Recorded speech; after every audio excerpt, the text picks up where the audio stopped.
Өлкөдө коронавирус башталгандан бери аталган илдеттен бир суткада көп адам каза болгон алгачкы учур катталды. Бүгүнкү күнгө карата Кыргызстанда коронавирустан 7 бейтап каза болду. Ошондой эле соңку бир сутка ичинде коронавирус инфекциясы 279 адамдан аныкталды. Анын ичинде 47 мед кызматкерлер. Бул тууралуу Саламаттык сактоо министринин орун басары Мадемин Каратаев билдирди. Тилекке каршы 2020 жыл 30 июнуна карата республика боюнча 279 учур катталды. Негизинен Бишкек шаарында 182, Чүй облусунда 36. Анан бул жерде башка облустарга салыштырмалуу мына Нарын шаарында, Ош шаарында 1 учур, Ош облусунда 1 учур, Нарын облусунда 10, Жалал Абадта 7, Ысык Көл облусунда 18 учур. Талас облусунда 15 учур, Баткен облусунда 7 учур. Бул деген биз бардык жерде, Кыргызстандын бардык жеринде бүгүнкү күндө катталып атат. Жалпысынан өлкөдө коронавирус 5296 адамдан табылды. Алардын ичинен 57 бейтап кайтыш болду. 2370 бейтап айыгып кетти. Бул арада вице-премьер-министр Эркин Асрандиев коронавирус жуктуруп алганы айтылды. Маалыматка ылайык анын ПЧР анализинен коронавирус инфекциясы табылып, оорусу жеңил өтүп жатат. Бүгүн 30-июнда Жогорку кеңештин кезексиз сессиясында өкмөттүн жаңы мүчөлөрү ант беришти. Ага президент Сооронбай Жээнбеков да катышты. Өлкө башчы өкмөттүн мүчөлөрүнүн антына бекем туруп, элге таза кызмат кылууга чакырды. Силер оор кырдаалда өтө жооптуу мезгилде кызматка киришип жатасыңар. Жүктөлгөн милдеттерди бийик абийир, жогорку жоопкерчилик менен аткарып, кырдаалы тез арада оңдой турган антикризистик өкмөт болосуңар деп ишенебиз. Кимдин ким экени, унчукпай кылып жаткан иши да, курулай, карандай гана сөзү да ушундай мезгилде билинет. Силердин ишиңер элибиз тарабынан кыска эле мезгилде сыналат. Азыркы кырдаалда өкмөттүн жаңы курамы негизги 3 милдетти өз ишмердигинин артыкчылыктуу багыт катары аныкташы зарыл. Алар азыркы глобалдык илдеттин кесепеттерин жоюу, экономиканы калыбына келтирип, өнүктүрүү жана келе жаткан шайлоорду адилет өткөрүү. Ошону менен катар эле президент келе жаткан шайлоо тууралуу кеп козгоп, кайсы бир партия президенттин колдоосун тааптыр деген кептер чындыкка дал келбейт деген пикирин айтты. Жээнбеков шайлоодо кайсы партия жеңип келбесин мамлекеттин кызыкчылыгы үчүн чогуу иштегенге даяр экендигин белгиледи. Бардык партияларга карата бирдей шарттар түзүлөт. Эл арасында тигил же бул партия президенттин колдоосун алыптыр, ошол партияга баланча мандат алып берет экен деген сөздөрдү угуп жатам. Партия жалпы коомдун бир гана бөлүгү.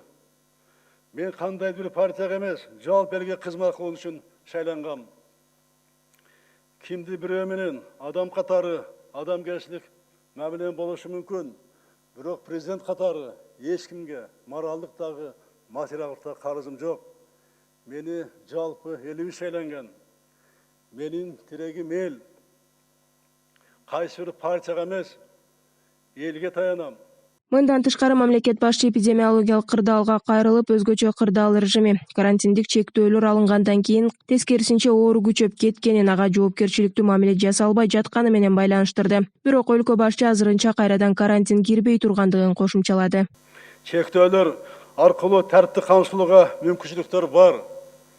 Бирок кайрадан карантин режимин киргизип, кырдаалы күч менен көзөмөлдөөгө азырынча барбайбыз. Экономикалык ишмердик чектелбегени менен санитардык чектөөлөр алынган жок. Жарандар, ишкерлер эпидемиологиялык коопсуздуктун бардык нормаларын катуу сактоого милдеттүү. Жогоруда айтылгандай ынтымак, биримдик менен кыйынчылыктарды жеңебиз. Жарандык жоопкерчилик менен тартип сактап, медициналык нормаларды бузбасак, Кудай буйруса бул сыноодан татыктуу өтөбүз.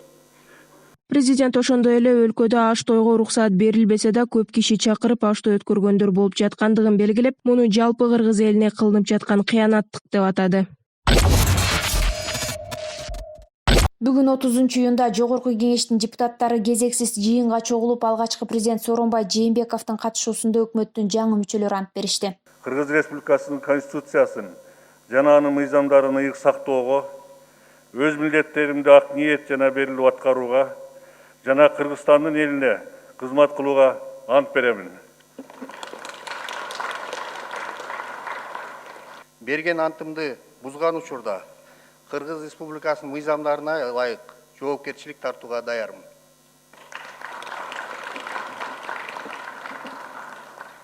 Парламент төрагасы Дастанбек Жумабековдун кезексиз сессияда билдиргенине караганда, бул сессияда парламент 136 мыйзам, 614 токтом кабыл алды. Өкмөттүн, Улуттук банктын, башкы прокуратуранын, эсеп палатасынын жылдык отчетттору кылып, жарандардын 15372 кайрылуусу каралганын билдирди. Андан соң төрага Жогорку кеңештин 6-чакырылышынын 6-сессиясы аяктаганын жарыялады. Жогорку кеңештин регламентине ылайык депутаттар 1-июлдан тарта өлкө аймагындагы шайлоочулар менен жеринде иш алып барышы керек. Август айында эмгек өргөсүнө чыгышат. Парламент сентябрь айынын алгачкы жумушчу күнүндө ишин баштабайт. Быйыл 4-октябрда Жогорку кеңештин 7-чакырылышына депутаттарды шайлоо болот.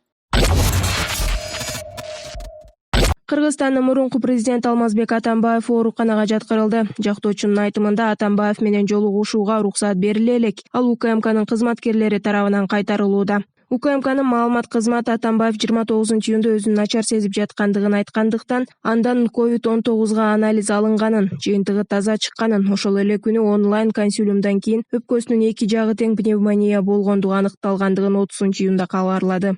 Ал ортодо Атамбаевдин үй бүлөсү тергөө абагында ага ооруну атайлап жуктурушту деген билдирүү таратышты. Билдирүүдө бийлик карантинге карабастан Атамбаевди жана анын тарапкерлерин гана кой таш окуясы боюнча сотко коргоо каражаттарсыз ташып жатты. Бийлик ошондой эле өзүнүн саясий каршылаштарына коронавирус жуктуруу ниетин көрсөткөн деп эсептейбиз. Кыргызстан социал-демократиялык партиясы 11-майда Атамбаевге оорунун жугушун алдын алуу үчүн аны үй камагына чыгаруу керектигин билдирген. Бирок бийлик ал кайрылууну атайлап көз жазында калтырган деп айтылат билдирүүдө. Бишкекте автоунаа сүзүп кеткен 2 велосипедчиндин бири мүрт кетти. Чүй облустук жол кыймылы коопсуздугун камсыздоо башкы башкармалыгынан билдиришкенде, кырсык бүгүн саат 10:40 Манас аэропортуна бара жаткан жолдо катталган. Велосипедчиндин бирөөсү окуя болгон жерде каза болуп, экинчиси оор абалда ооруканага жеткирилген. Ауди унаасынын айдоочусу кармалып, унааны айып короого токтотулган. Учурда териштирүү иштери жүрүп жатат.